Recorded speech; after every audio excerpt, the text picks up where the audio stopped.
بسم اللہ الرحمن الرحیم۔ السلام علیکم دوستو، امید کرتا ہوں آپ سب لوگ خیریت سے ہوں گے۔ ایک دانا آدمی کی گاڑی گاؤں کے قریب خراب ہو گئی۔ اس نے سوچا کہ گاؤں سے کسی سے مدد لیتا ہوں۔ وہ جیسے ہی گاؤں میں داخل ہوا تو اس نے دیکھا کہ ایک بوڑھا شخص چارپائی پر بیٹھا ہے اور اس کے قریب مرغیاں دانہ چگ رہی ہیں۔ ان مرغیوں میں ایک باز کا بچہ بھی جو مرغیوں کی طرح دانہ چگ رہا تھا۔ وہ حیران ہوا اور اپنی گاڑی کو بھول کر اس بوڑھے شخص سے کہنے لگا، یہ کیسے خلاف قدرت ممکن ہوا کہ باز کا بچہ زمین پر مرغیوں کے ساتھ دانہ چگ رہا ہے؟ تو اس بوڑھے شخص نے کہا کہ دراصل یہ باز کا بچہ صرف ایک دن کا تھا جب یہ پہاڑ پر مجھے گرا ہوا ملا۔ میں اسے اٹھا لایا، یہ زخمی تھا۔ میں نے اس کو مرہم پٹی کر کے اس کو مرغی کے بچوں کے ساتھ رکھ دیا۔ جب اس نے پہلی بار آنکھیں کھولی تو اس نے خود کو مرغی کے چوزوں کے درمیان پایا۔ یہ خود کو مرغی کا چوزا سمجھنے لگا اور دوسرے چوزوں کے ساتھ ساتھ اس نے بھی دانہ چگنا سیکھ لیا۔ دانا شخص نے گاؤں والے سے درخواست کی کہ یہ باز کا بچہ مجھے دے دے، تحفے کے طور پر، یا اس کی قیمت لے لے۔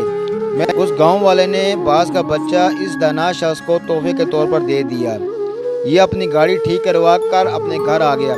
وہ روزانہ باز کے بچے کو چھت سے نیچے پھینک دیا کرتا، مگر باز کا بچہ اپنی مرغی کی طرح اپنے پروں کو سکیڑ کر گردن اس میں چھپا لیتا۔ وہ روزانہ بلا ناگا باز کے بچے کو اپنے سامنے ٹیبل پر بٹھاتا اور اسے کہتا، تو باز کا بچہ ہے، مرغی کا نہیں، اپنی پہچان کر۔ اسی طرح اس نے کئی دن تک اردو، پنجابی، سندھی، سرائکی، پشتو ہر زبان میں اس باز کے بچے کو کہا، تو باز کا بچہ مرغی کا نہیں، اپنی پہچان کر، اپنے آپ کو پہچاننے کی کوشش کرو۔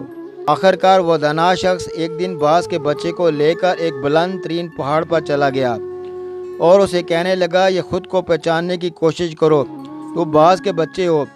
اور شخص نے یہ کہہ کر باز کے بچے کو پہاڑ کی بلندی سے نیچے پھینک دیا۔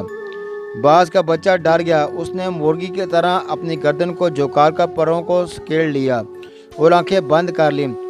تھوڑی تو ابھی بہت دور ہے، تو اس نے اپنے پر پھڑپڑانے اور اڑانے کی کوشش کرنے لگا، جیسے کوئی بھی آپ کو دریا میں دھکا دے دے تو تیرنا نہیں بھی آتا تب بھی ہاتھ پاؤں ماریں گے، کہ باز میں اڑنے کی صلاحیت خدا نے رکھی ہوئی ہے۔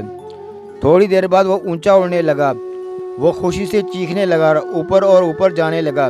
کچھ ہی دیر بعد اس دانا شخص نے بھی اوپر نکل لیا اور نیچے نگاہیں کر کے اس کا احسان مند ہونے لگا۔ تو دانا شخص نے کہا، اے باز، میں نے تجھے تیری شناخت دی ہے، اپنے پاس سے کچھ نہیں دیا۔ یہ صلاحیتیں تیرے اندر موجود تھیں مگر تو بے خبر تھا۔ یہی معاملہ ہم لوگوں کے ساتھ ہے۔ ہماری ایک خاص شناخت ہے، ہم ایک خاص امت کے ارکان ہیں، ہم ایک ایٹمی ملک کے شہری ہیں۔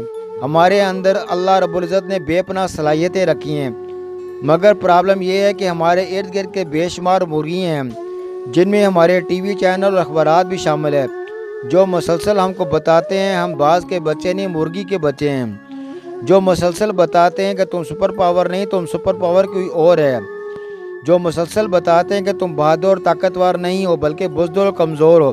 تمہاری تو قوم ہی ایسی ہے۔ کامیابی کی شرط یہ ہے کہ ہم خود کو پہچاننے کی کوشش کریں تاکہ ہم ایک بہترین امت اور بہترین قوم بن کر اس ملک کی تعمیر و ترقی میں اپنا کردار ادا کر سکیں۔ آمین۔